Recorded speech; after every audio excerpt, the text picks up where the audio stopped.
రాత్రి బాబు బంగారం ఆడియో వేడుక జరిగింది. ఈ వేడుకలో విశేషాలు కంటే కూడా నయనతార రాకపోవడమే హాట్ టాపిక్ అయింది. నయన్ ఇలా చేసిందేంటి అంటూ జనాలు ఆశ్చర్యపోతున్నారు.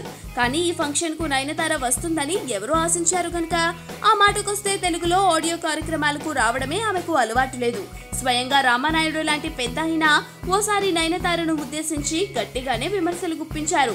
తమ బ్యానర్ లో తీసిన తులసి సినిమా ఆడియో వేడుకకు నయన్ రాకపోవడంపై స్పందిస్తూ పరోక్షంగా నయన్ కు కౌంటర్ ఇచ్చారు. అయినా నయనతారలో ఏ మార్పు లేదు. తెలుగులో 10కి పైగా సినిమాలు చేసిన ఆమె ఒక్క శ్రీరామరాజ్యం ఆడియో వేడుకకు మాత్రమే వచ్చింది. ఆ సినిమాకు మాత్రం మినహాయింపు ఇవ్వడానికి కూడా కారణాలున్నాయి. తనకున్న సెక్సీ ఇమేజ్ ను పట్టించుకోకుండా సీత పాత్ర ఇచ్చి తన జీవితంలో ఎప్పటికీ గుర్తుండిపోయే సినిమాను అందించినందుకు బాబు గారికి కృతజ్ఞత చెప్పుకోవటం ఒక కారణమైతే, ఆ సినిమా తర్వాత ఆమె ప్రభుదేవాను పెళ్లి చేసుకుని సినిమాలకు గుడ్ బై చెప్పాలని భావించడం మరో కారణం. మొత్తానికి ఒక్క బాలయ్యకు మాత్రమే నయనతారను తన ఆడియో వేడుకలో చూసే అదృష్టం దక్కింది.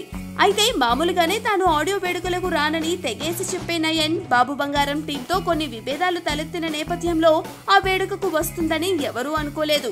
కాబట్టి ఊహించిందే జరిగినప్పుడు అంత ఆశ్చర్యపోవడం దేనికి?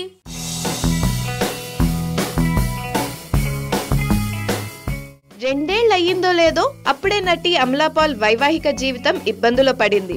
2014 జూన్ 12న తమిళ దర్శకుడు ఏఎల్ విజయ్ ను ఆమె పెళ్లాడిన విషయం తెలిసిందే. పొరపచ్చాల కారణంగా ఆ ఇద్దరు విడాకులకు సిద్ధమవుతున్నట్లు కోలీవుడ్ లో జోరుగా ప్రచారం నడుస్తుంది.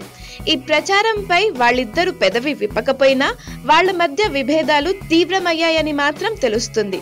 ఇంత త్వరగా వాళ్ళు విడిపోతున్నారనే విషయం సినీ వర్గాల్ని విస్మయానికి గురిచేసింది.